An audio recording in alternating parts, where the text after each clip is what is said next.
Welcome to Rewilding Love. This season is with a couple on the brink of divorce. This is episode number 21, an interview with Christine Heath and Judy Sedgeman. Chris said, we could call it Psychology Has It Backwards, because what the hell, we're two old broads, we could say whatever we want. I love that you're both being renegades. We're not trying to be rude, but to be disruptive, which we are. This podcast is ultimately about helping couples navigate the humanness of relationship and rewilding the aliveness into relationship. I did work for several years with young women who were being rescued from prostitution. The more you think about something, the harder it is to forget it. He doesn't have to forgive you. You have to forgive you. When we realize that we can let that go, then there's a whole new window opens up of love and understanding. Thinking does not define us. If you just look at this is how people work, then you don't have to have all those rules. Self-forgiveness is not an intellectual process. It is something that comes from the heart. Everybody is innately healthy, and that's missing in all of psychology. We are spiritual alchemists. You are listening to Rewilding Love with me, Angus Ross. And me, Rohini Ross. Rewilding Love is a podcast about relationships. We believe that love never disappears completely in relationships. It can always be rewilded. Listen in as we speak with our guests about how they share the understanding behind the rewilding metaphor in their work. And how it has helped them in their relationships. Relax and enjoy the show.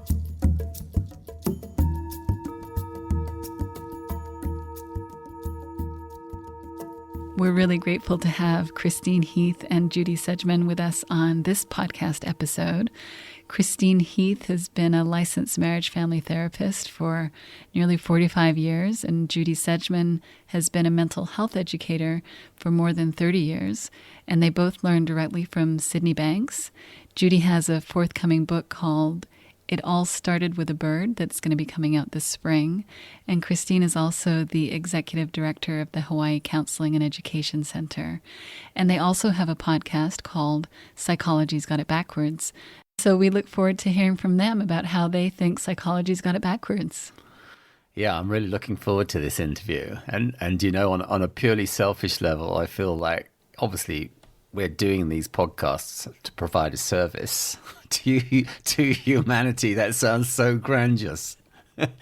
But on a purely selfish level, I feel like I get to sit down with these incredible teachers and get to learn from them. And make no mistake about it, these guys are incredible teachers. Oh, I said guys, you don't like that, do you? I'm not allowed to say guys. I don't know why, because everybody says guys. Our daughter says guys. Everybody says guys. What's wrong with that? Why is that problematic? Well, I guess it's my feminist sensitivities to having women referred to as guys. I know, but you've only really started getting on this kick around guys. It's just sort of a sudden it's a problem. No, it's always been there. We just haven't been recording a podcast before. You've always had this sense that that's an inappropriate term for me to say? Yeah, since I did my feminist dissertation in about 1992. But you've only recently got on this kick of challenging me. Well, yeah, because you're saying it on a podcast. Oh, it's because I'm putting it out there in the public domain. Usually, you've learned how to tolerate it. Yes. Now you're embarrassed for our branding being corrupted. Oh, not our branding. It feels insensitive. I just don't like that insensitivity from you in a public forum. Guys, but well, okay, so let me ask you this. Nowadays, a female and a male are referred to in the acting community as actors rather than an actress or an actor. Isn't it the same sort of thing? Well, would you like it if I called you a gal? I'd probably be quite amused by that. But would you like being referred to as a woman? Well, then why would a woman want to be referred to as an actor as opposed to an actress? Well, I don't know who made that determination, and maybe they felt actor was a gender-neutral term. Well, I feel like guys has become a gender-neutral term. I don't know. It's distilled itself into a gender neutral term by virtue of the fact that I hear a lot of women use that term. Well, I guess it's one of my idiosyncrasies. It is. But it's coming from a good place in the sense that it's about recognizing that guys, in my mind, isn't a gender neutral term. And I don't know that it's very respectful to refer to women as guys. Well, in my mind, this is just taking PC-ness way too far, because I feel like that has become a gender neutral term. And I probably have taken that on board by virtue of the fact that I hear so many women use that term. Women that I've worked with, my own kids use that term. The teachers use that term. I've heard the teachers address the class on numerous occasions as, "Hey, you guys, can we have a little bit more quiet now? Hey, you guys, have you got your lunch ready?" It's like it's just become part of the vernacular as a very gender neutral term, and I think I don't know, just taking it too far. It's having a position where this is a very innocuous term as far as I'm concerned. Well, we're going to have to agree to disagree because I think it is not a gender neutral term, and I don't like it being used to refer to women. Well, I guess we will have to agree to disagree. I think it just paints you as just a bit of a PC maniac. That's okay if you want to call me that. Well, I guess this is probably one of those situations where people might think we're bickering. Well, no, I think there are times when people think we're bickering when we're not, but this is one of those times when we're actually bickering. This is bona fide bickering. But I think we should include it because this is all about authenticity and realness, and we wouldn't want people to think that our relationship is perfect somehow. Yeah, I guess so. Anyway, I'm over it now.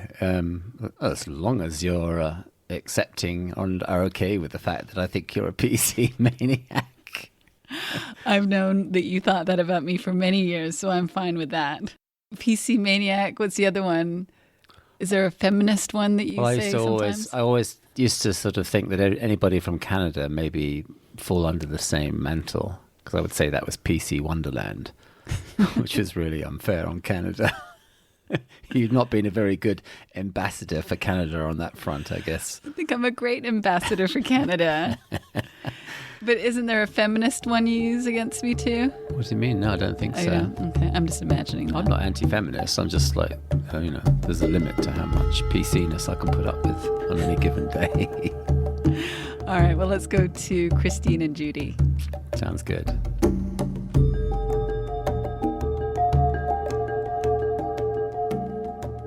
Judy and Christine, thank you so much for joining us on our podcast. And one of the things that we're really excited about is your podcast called Psychology Has It Backwards. And we will share your full bios with everyone for the episode, but we would just love for you to share more about how your podcast came into being and what the title really means. So whoever would like to start. I will say this, it came to being when we were with you last year in California, the last time any of us was free before COVID. And, Chris and I were talking about what we would do together next because we love working together, and you brought us together and we were having a great time. And Chris said, we should do a podcast. I love it. And then Chris said, we could call it Psychology Has It Backwards because what the hell, we're two old broads. We could say whatever we want. That's right. And in fact, one of our colleagues, I put something out to her about it, and she got back. She goes, "Oh, you can't do that." I said, "Why not?" And she said, "Well, because people will get upset." I said, "Good." I said, it should be. It should be unsettling to people. Yeah. So it is. We kind of decided we'd step out there and be a little bit more bold about talking about how psychology basically has been looking at the experience of the human being as being causal, like I'm this way because this happened and that happened, and we've kind of spent the time looking at the content of what people think, or the content of what people feel, or the content of what people do in their life. And so we were thinking, like, really, that's that's too late already. It's like once people do it, they've already done it, right? It's like you want to help people to see that they can live in a different state of mind that produces healthier thoughts and feelings and behaviors. Yeah, and the other thing is Chris and I are both into simplicity. You know, we don't really, and we've, for years, people say, what's the difference between what you do in the 3 principles and what psychology does? And we would launch into these long, involved, you know, polite explanations, which kind of was the right thing to do. And you know, it's so easy to just say, okay, well, we would say psychology has it backwards because they're looking in the direction of finding cause and effect in your past to explain what you're doing right now. And we're looking at what you're thinking in the moment to explain what you're doing right now. And the past doesn't have anything to do with it. And that's so much easier to explain to people. I mean, that's a simple statement. And they go, well, that's interesting. You know, and I've found that since people have been talking to me about our podcast, that they're much quicker to kind of ask the right questions. You know, like, and so you know, we kind of stumbled into it. We're not trying to be rude, but to be disruptive, which we are. When you think about it, our field is disruptive because, and I've been talking to people about this who want us to, you know, lecture alongside other people. Like I get invited sometimes by universities to come and talk like on a panel, and I won't do it anymore because, you know, what I'm going to say is that everybody else on the panel has it backwards, you know, essentially in so many words. And it just isn't, there's pointless because it just confuses people. I'd rather just talk about it and, you know, let people reflect on it. And, you know, it's innocent, you know, that psychology has taken this test, because if you sit down and talk to people when they're upset, they'll tell you about their past, right? Because they're in their thinking, and what's in our thinking is kind of like, to me, it's like my thinking is like Siri.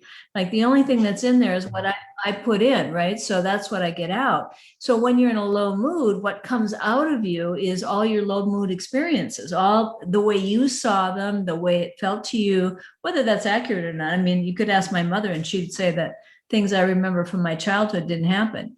But, you know, that's what we carry through time. So it's innocent. People listen and say, oh, they're upset because this happened and then that happened. Then you start analyzing this. It's like opening Pandora's box. And it's very interesting to analyze yourself.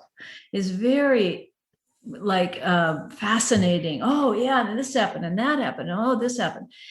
But it really doesn't make you happy. You just understand why you're not, which is, you know, intellectually stimulating, but it doesn't really change you. It doesn't make you live without that experience, without that kind of negative emotion.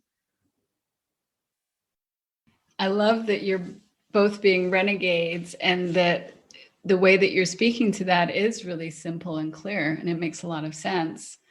And in terms of our podcast and what we're sharing in terms of the relationship work we do, that's obviously the same foundation that we're working from, where couples think they're going to come to us and share what Angus calls the laundry list of woes, which they do usually do in the first session. We want to know what their laundry list is.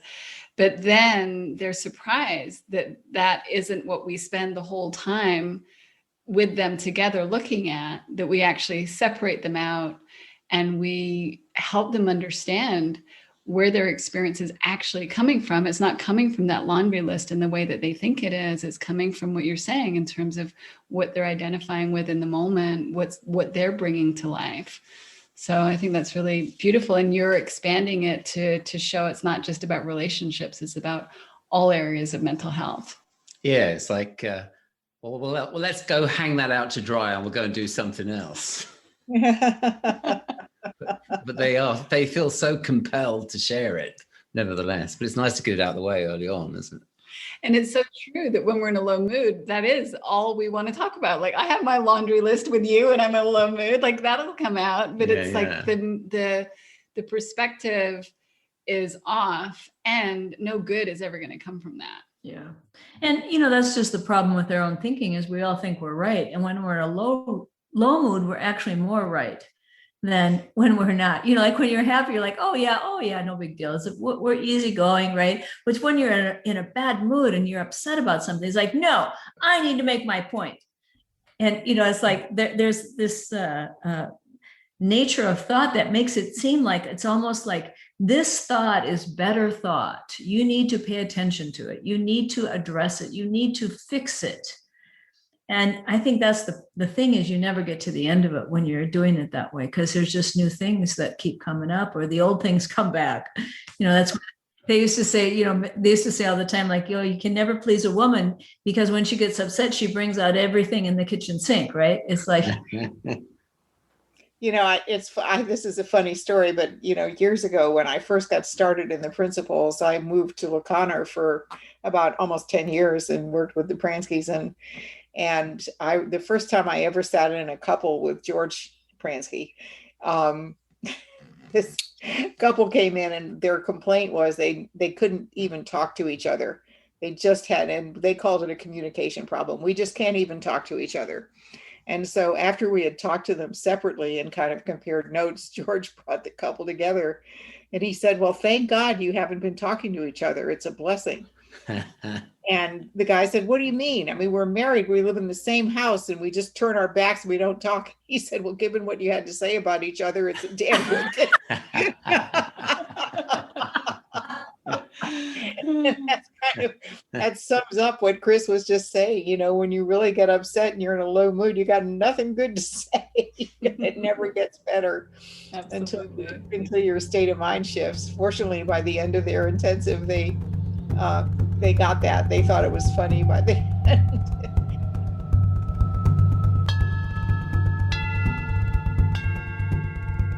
Well, it seems very apropos that they're talking about low moods, because I would say we started off the conversation with a bit of a wobbler. I guess so. I don't know how obvious that wobbler was. It was more of a subtle wobbler. Maybe not. I don't know. I don't know how the audience would receive it.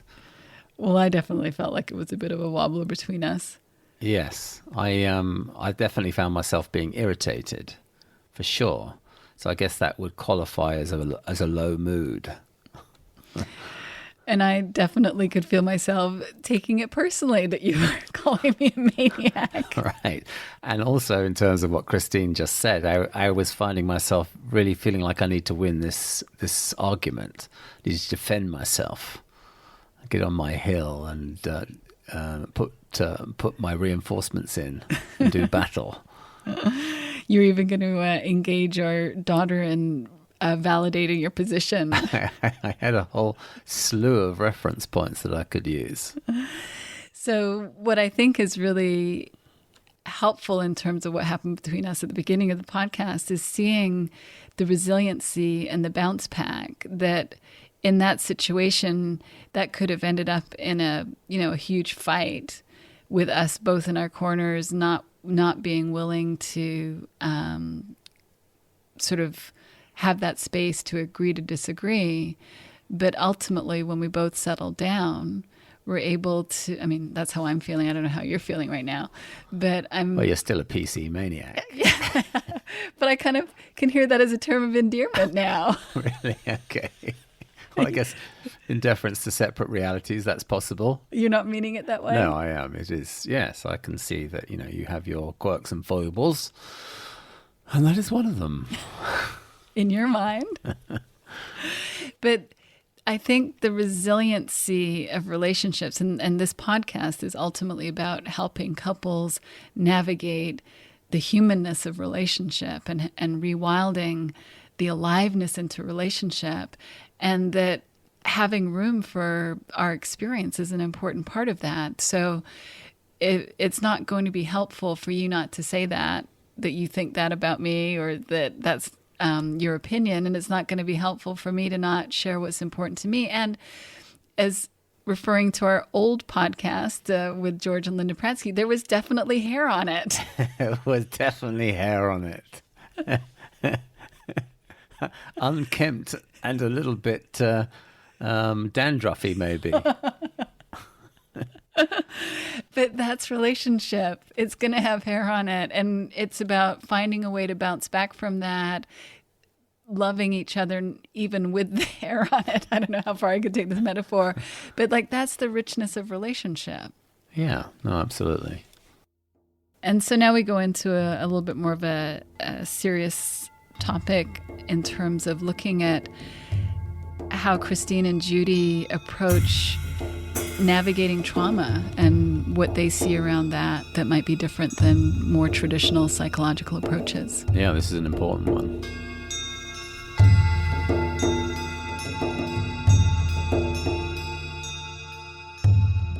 In terms of beyond just the area of relationship, one of the issues that came up in the podcast that we just did was navigating having a history of sexual abuse and trauma in that area.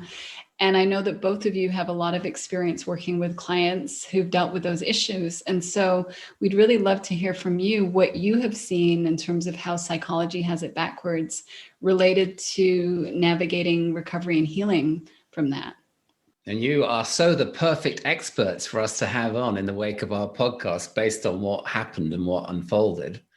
Well, two things that when I listened to what happened with the couple that you worked with is very common that I found is that when people get healthier, things come to mind that they weren't conscious of anymore, that they kind of protected themselves from, but they come to mind in a different way.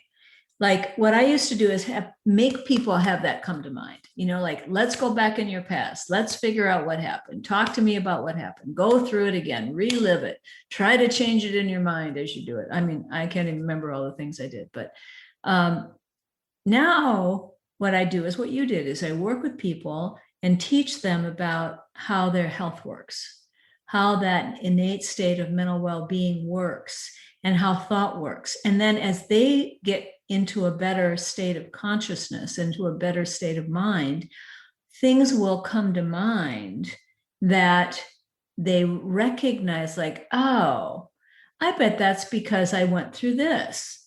And then I started thinking this. Oh, I don't need to do that anymore. So they have a freedom that comes without suffering. Now, what I did do, what psychology has it does, most, not everybody, but the general consensus is that you do things like flooding, which means that you take people back and you make them relive it. Like in the military, they even have like simulators where they have body parts flying around it. It's just really trying to desensitize people to their own memories.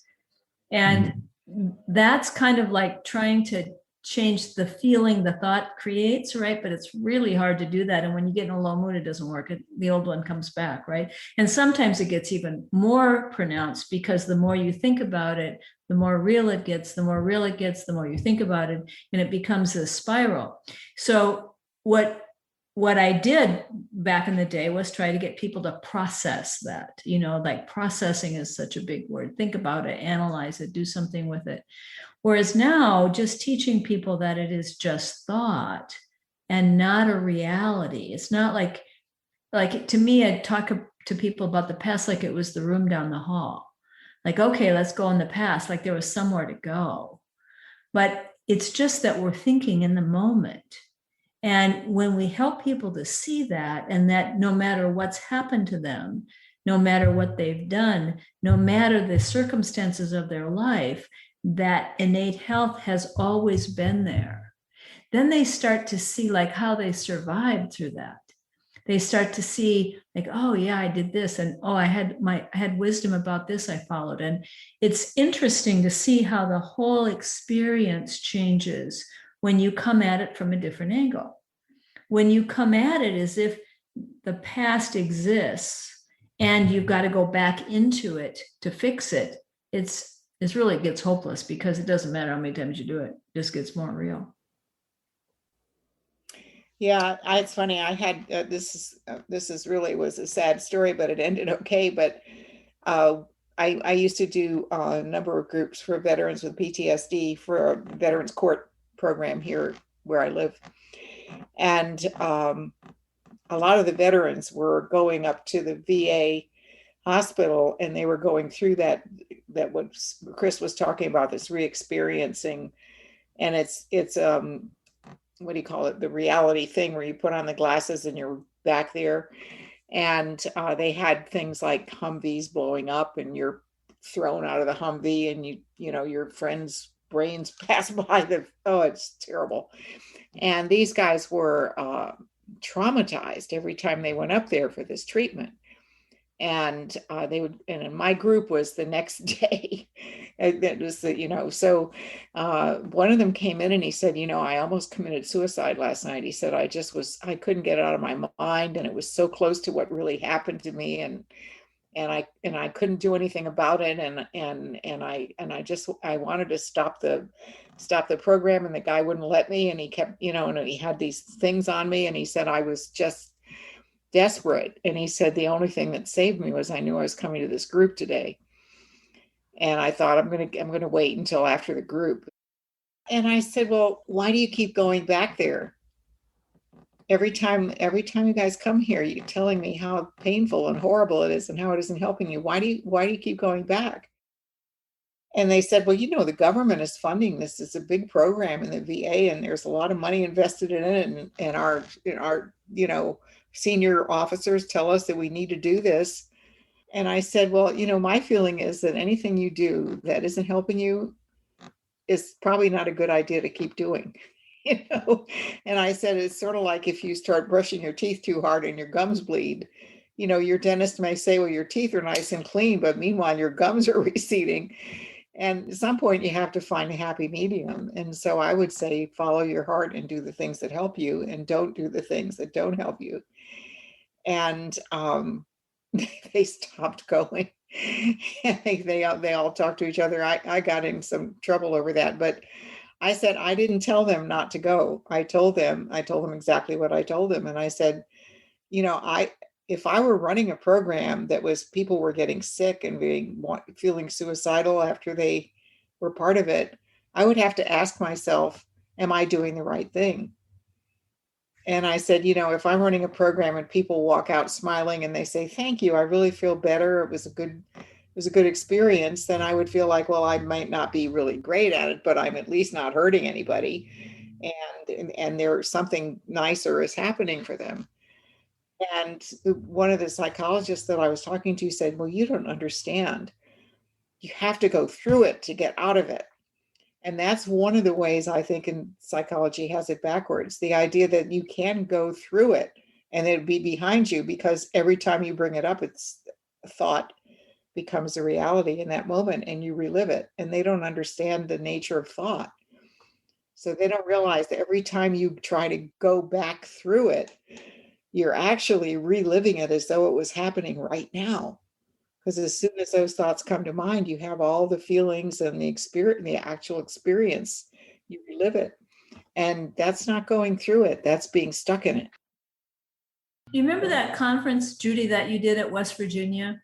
And you did it with the behavioral health people, and they were bringing information that kind of supported what we did. And so this one guy talks about memory, and he said that one of the things that they've discovered is that the more you think about something, the harder it is to forget it.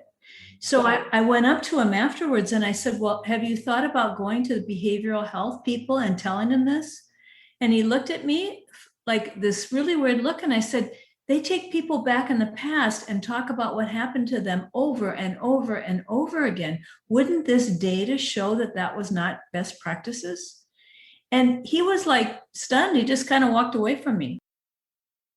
I've got a really good example of this. I had a woman that came in, and she was a young woman, maybe 23, 24. And she had been in the system, you know, she'd been in foster care system, in the system a lot growing up. And when she came in, a lot of things were happening to her. And I said, now, is there any chance you were sexually abused when you were a child? And she said, I don't think so. I don't remember anything. And so, you know, we just kind of went on, and she learned about how thought worked, and she got in a better place, and she stopped seeing me. And then she came back about a year and a half later, and she'd gotten married and was now in a different situation. And when she came back, I said to her, I said, by chance, did you ever remember anything that happened to you when you were growing up? And she said, oh my God, I remembered I was sexually abused like 4 or 5 times. No wonder I was such a mess. It was like she didn't have, to me, the way I describe it, it feels like the past is a movie you went to. It was a good movie, but you don't have that personal, like, this is me, that I am my experience. And it becomes like something that happened, but not to my soul, like it doesn't touch that. And that's, I think, what's helpful to people. It doesn't mean that, these things didn't happen to you, like trauma happens, maybe 10 minutes, maybe an hour. I mean, I guess you could be like, chained up and locked away for years, but by and large, the trauma that people have doesn't last very long, but that carries through and becomes big in their life.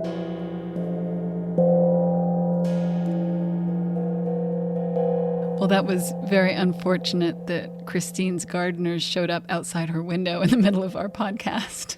Yes, that's been a feature of our lives in LA.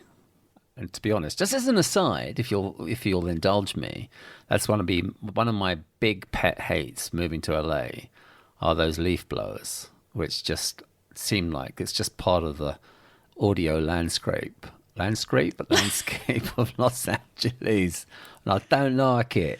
The land scrape on your ears. It is. It's scraping on my ears on a daily basis. Yeah, so it was unfortunate because she was kind of on a roll. But I think that it's important to emphasize what she was demonstrating in terms of that research is that what we focus on gets reinforced and we experience it more fully, and it's harder to get over.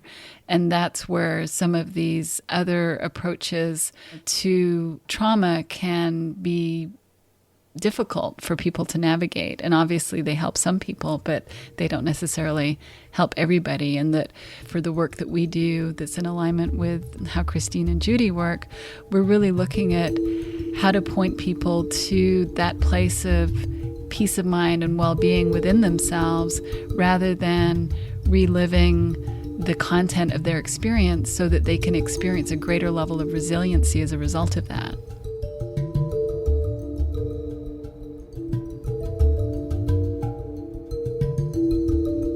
That reminds me, when I was working, I did work for several years with young women who were being rescued from prostitution. And I remember having this conversation in many ways, many times, but this one particular conversation with a woman who had really changed a lot, through the time that I'd been meeting with her. And she was getting ready to graduate from the program into kind of a halfway house, and then they're on their own. And she was getting her children back. She was very excited about that because they had taken her children away. And so she said, the only thing that worries me now is that I'd love to have like a real life. I have these 2 young children, and I'd love for them to have the experience of having a normal dad and a nice home, and where I could just be a mom and just have the kind of life that I always used to think about when I was a kid. And I said, well, what would prevent you from that? And she said, oh my God, I was a prostitute for 10 years. And she said, I can't even count the number of men that have abused me, that I've been with, that I've done terrible things. And she said, my pimp beat me, and I was starved half the time if I didn't produce. And she said, how do you have a normal life after that? And I said, well, how did you have that after you had a normal life at one point? It's like life goes on. And I said, the thing is, you were young and it was terrible, and you ran away from one negative situation only to find yourself in a worse situation, and you were helpless to get out of it. You didn't know how to get out of it. And so I said, you had the misfortune, like a lot of teenage girls, of having a really bad job for your first job. It was a really bad job. And I'm sure you would never apply for that job now. She said, oh my God, she's never thought of it that way. And I said, well, you have to see your own innocence, that we do things in life in the state of mind we're in I said, young people that run away, they honestly don't believe that anything bad's going to happen to them because they're running from, not to, and they don't know what they're going to run to. And they, for some reason, have this innocent idea that, somehow things will work out great on the street. And and then when they get caught up in these situations and are trapped, it's not your fault. It's just something that happened as a result of the fact that you were, confused and upset, and you did an act that led to a bad place. But then now you're free. You understand what happened. You're out of it, and you're not going to forget it, but you don't have to think about it. And you don't even have to talk about it, And she said, well, what if I met somebody I really liked and I told that person? Because I wouldn't want to keep secrets. If I really love somebody, I wouldn't want them keeping secrets from me. And I said, well, why don't you wait and see what happens? Well, here's a funny thing. About 6 months later, she met a policeman in the Dairy Queen. She was standing in line in Dairy Queen, and he was behind her. And she apologized because she was ordering for her kids too, and it was kind of a big order.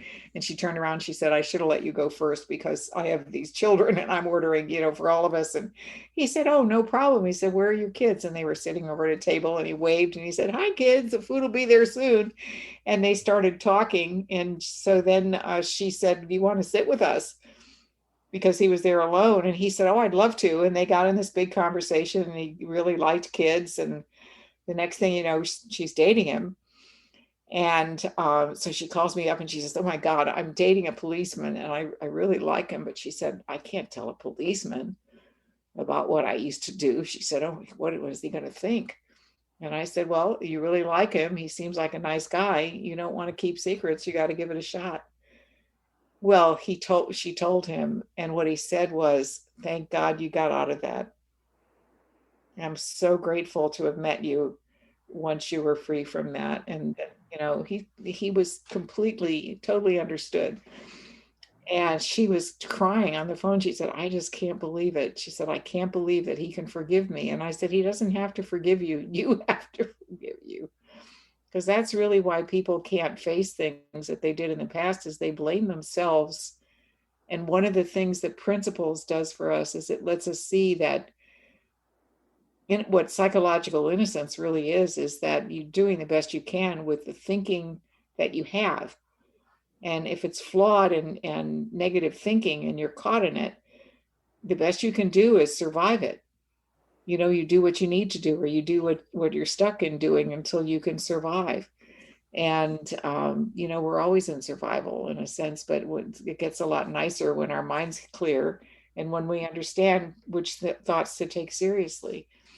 And when she started to understand that, she said, it really helped him as a police officer to talk to people that he arrested. Because instead of thinking them as, he started coming home and telling her, instead of looking at these guys and thinking, well, they're just hardened criminals, they're 19 years old and they're already a hardened criminal and they're just, worthless little runts. He would start realizing, boy, these kids are frightened. They're insecure. They really have a lot going on in their life. I don't know anything about them. And he would start talking to them. And, instead of throwing them in the police car and then just telling jokes to his partner on the way to the, jail, he would talk to them and say, well, what happened to you, son? How did you get in this situation? And his heart started going out to these people. And he really helped a lot of people. And she opened the door to that by confessing to him what her life was like, before. And I don't think people realize the power of truth told from a clear head, and that's the difference when you're not feeling guilty, when you're not feeling bad about yourself, when you're not upset about what you did, when you just see what the past is and what thought is and how real it looks every time it comes to mind. That's powerful. And being able to talk about it from that level of consciousness, from understanding it, is powerful for the listener, for the person that hears it, because they're hearing truth.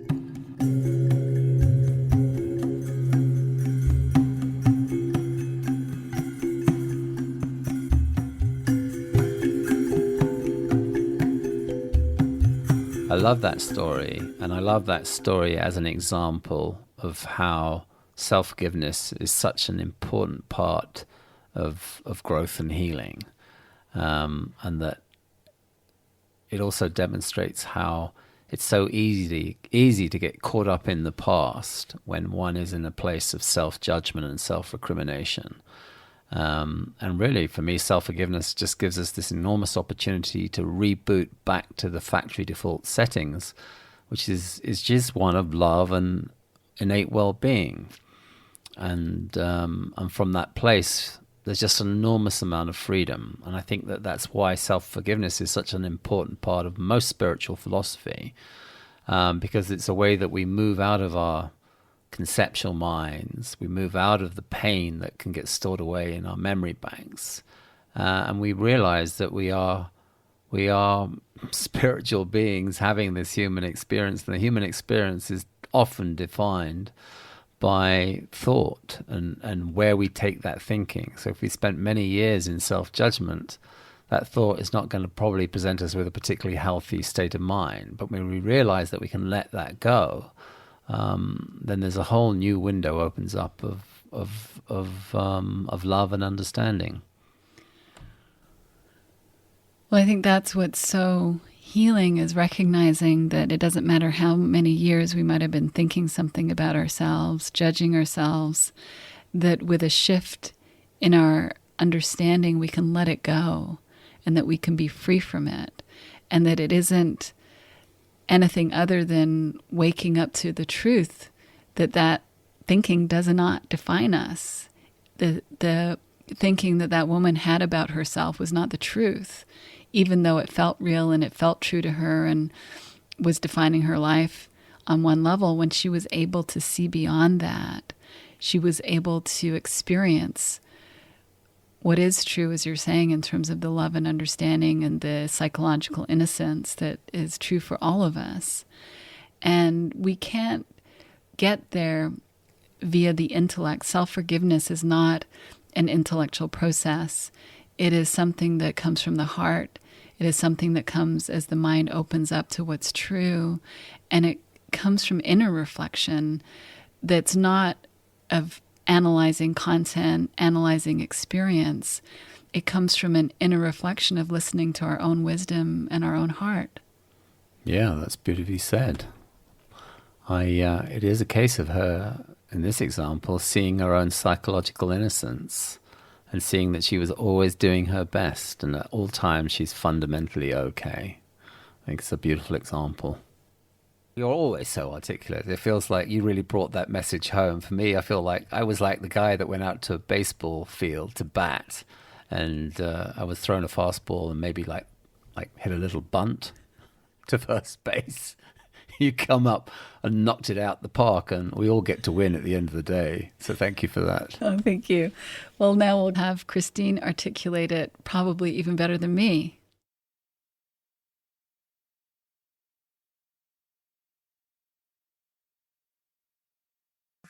The fact that we're looking at the differences of people instead of how we're the same. So then it seems like you have to do different things for different situations and different people. But if you just look at this is how people work, then you don't have to have all those rules. It makes life so much simpler. Yeah. But it's just remembering that everybody is innately healthy. And that's missing in all of psychology. There's not another approach, that a way of helping people that looks at people as innately healthy and then draws that out of people. It's like an intellectual idea, like Maslow would say that, his hierarchy, you really got to turn it upside down, because you got to get the insight first, and then the rest of it kind of happens from there. So it's like there's people that have kind of picked up on it, but really the implementation of helping people is backwards. So getting people to see that they're already healthy does two things. It provides hope to them, and it provides the ability for the helper to pull it out of them, right? To see it, to point it out, to have that be, because that's what keeps you from being burned out. That's what gives you hope. Otherwise, you're talking about the same thing over and over. And once you've been a therapist for 40 years, you're pretty jaded and pretty miserable. But it's seeing that people, no matter what they've been through, like the women that Judy was talking about, or vets that come back and they're told, you're broken, live with it. This is your gift to come to the country, that you got broken because of this event. It's just not true.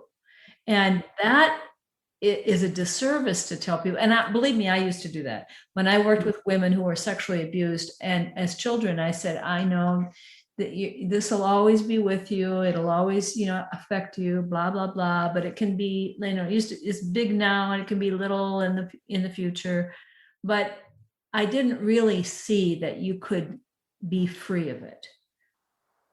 Well, free of suffering, even if you thought of it. That's the key. Yeah. I was doing a group one time with veterans at Goodwill. So out of curiosity, there were about 30 people in the group. I asked for a show of hands and I said, how many people have had years of psychological or psychiatric treatment, diagnosis and treatment? And every hand went up. So I said, okay, now how many people have had more than 10 diagnoses? And I would say half the hands went up. And I said more than 5 diagnoses. And I would say another half of the remaining half went up. There was nobody in that room that had not had at least 3 diagnoses over the course of their therapy. And I said, now, when you think back on those diagnoses, what do they tell you? Do they have any relationship to each other? And they said, most of the guys said, well, they tell us we're really sick. We're really bad off. We got a lot wrong with us. That was what they thought. Well, the more diagnoses have, the more hopeless it is, because the more you got wrong with you. And I said, what if a diagnosis was an observation about the way you were using your thinking against yourself at one point in your life when you were insecure? All it is a list of the many creative ways that people come up with to use their thinking against themselves accidentally when they get really insecure. And they were sitting there going like, is that possible? That it's just words? That there's nothing really wrong with me? And I was like, well, where would it be? It's not like you got a wart or something. You can, it's like, where would it be? It's in your thinking. And, we started talking about it. And one of the guys said, that was so revealing to me when I really stepped back and I thought about what you said. And then I gave him a little reading assignment and Sydney Banks and everything. And so when I really reflected on that, I thought, it's possible that those diagnoses don't mean anything, that they're just descriptive, that they're not telling me that there's something seriously wrong with me. And he said, I got so excited that I might be okay. This guy's in his 40s and he's been suffering since God knows when. I think it was the Gulf War. And he just, it just, now I didn't tell him there was nothing wrong with him. And I think that's the other thing, is we don't want to get prescriptive either. We can't tell people you should think this way, not that way. I try to raise it in terms of questions that for reflection and see what they come up with. Because if he had said, no, it's deeper than that, it's more important, then I would have just tried to think of some more questions. But, honestly, people, as soon as they get quiet enough to reflect, they can see the sort of backwardsness of it. It just flips things around in their mind. And they're like, my mind is so powerful that I can make up that I should be miserable every day because of what happened to me, I can make up anything. Why don't I make up something else? And it's as simple as that sound, it's really kind of how it works, I think. Yeah.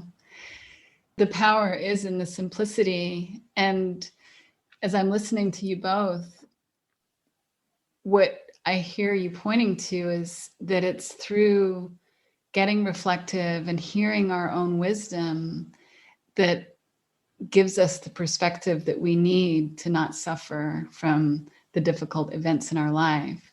and that it's not through digging into the emotions, digging into the memories, looking and analyzing more there. It's actually by getting reflective and seeing what else there is to be revealed about our innate health and our well-being and our peace that lives within us, even though those things have happened.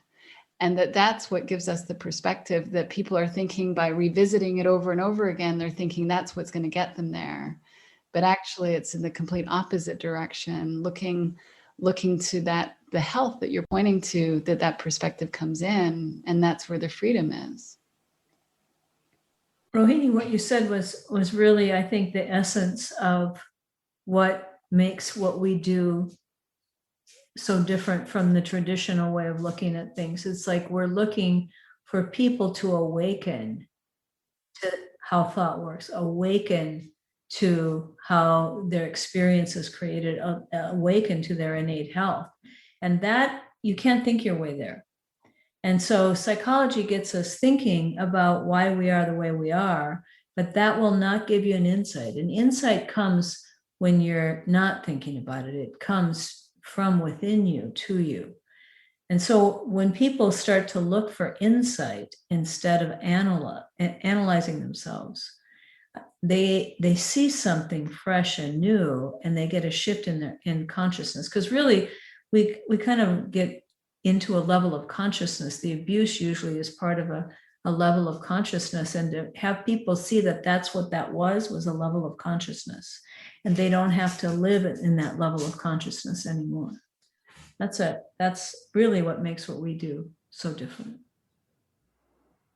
It also makes it joyful for us because we don't lose heart, and I think that's one of the things that I was telling a friend of mine the other day, was saying, why don't you just retire? You're 77 years old, you could hang it up. And I said, the reason I don't retire is because I just love what I do, and I can't really see, crocheting as being a substitute.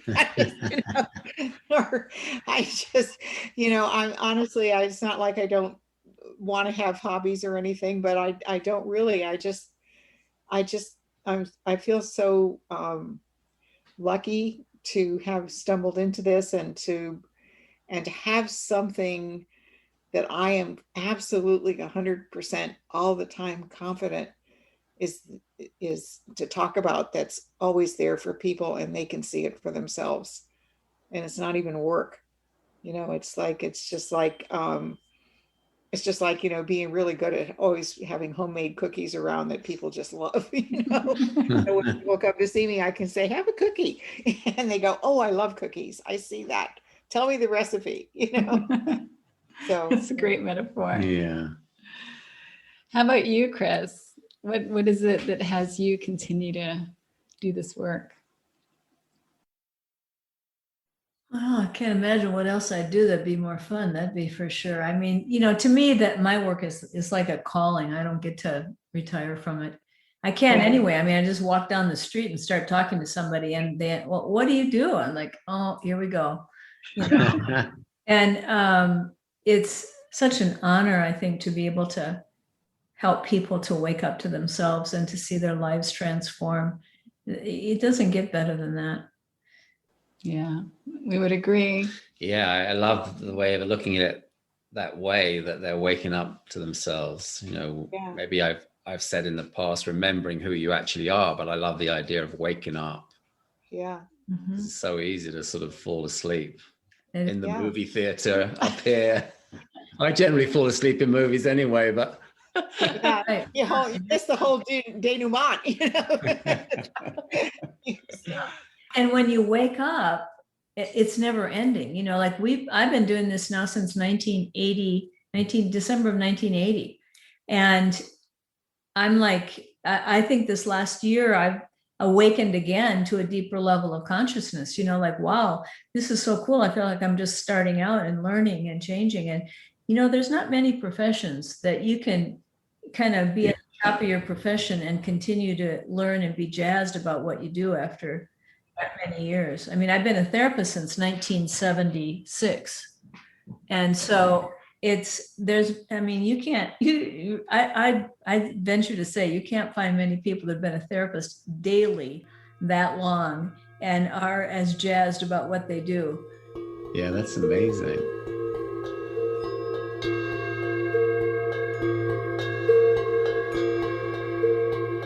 When Christine made that remark about waking up to your innate health, it made me think about my role as a coach, as an educator. Can I call myself an educator? I like that term.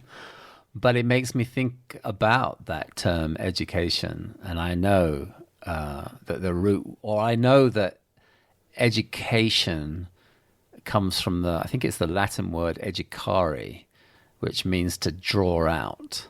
So our role is to really draw out or help people or facilitate the drawing out of people's innate mental health and well-being. It's kind of like a spiritual alchemy. We are spiritual alchemists in that sense. And I think that, I don't know, that was the train of thought that I went off on when she was talking about that. Well, it is a really hopeful way to see human beings, that we have peace, love, understanding, wisdom, well-being inside of us, that we're not putting anything into our clients. We are seeing what they might have trouble seeing for themselves and helping them to wake up to what's already there.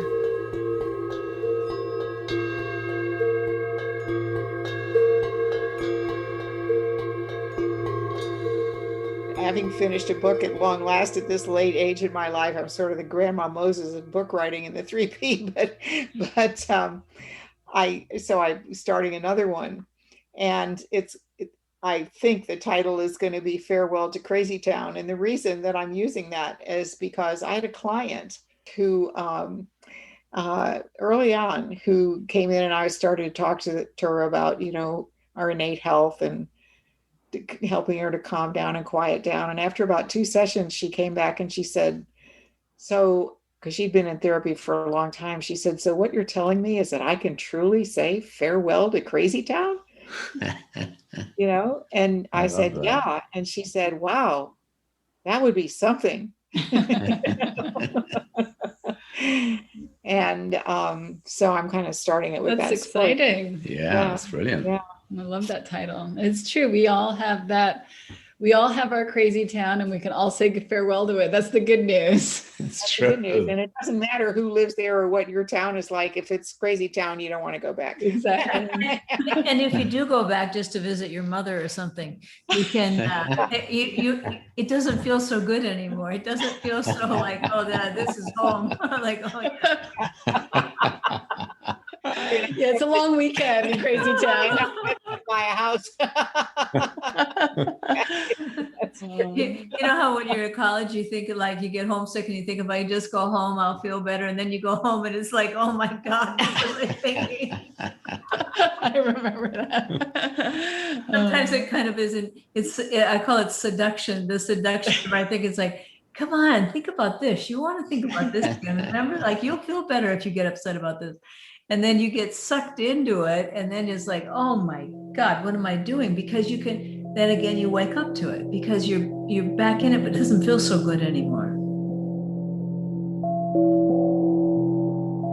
Well, I have my own new version of talking about Crazy Town. Well, it's not a new version. I've repurposed an old version. And I like this old English. I think it's an old English saying. Maybe it's not old English. Maybe it's old American. I don't know. Bats in the belfry. What does that mean? Bats in the belfry. And actually, you know, the derivation of that is when someone would say, well, they're a little bit batty, kind of they've gone a little bit crazy.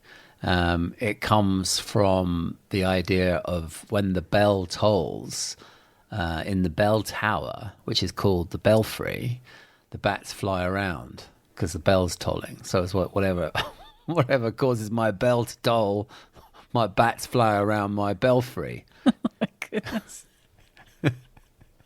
So that's my version of Crazy Town at the moment. Bats in a belfry. Okay. Well, I don't understand. What do bats have to do with being crazy? Bats don't have anything. Well, it's I guess maybe because the belfry is probably the highest point in a church or a cathedral, that the highest point in our human being is our head. So our head could be the equivalent of the belfry. So it's bats flying around my head or my brain, as it were, internally. I'm having all of these crazy thoughts, like all of these crazy bats flying around the belfry. Do you get with the program? Yeah, but now you're talking about belfry. The image that's coming to mind is the Hunchback of Notre Dame. Okay, that's how I appear to you. Oh, the bells, the bells. Really, it's the bats, the bats.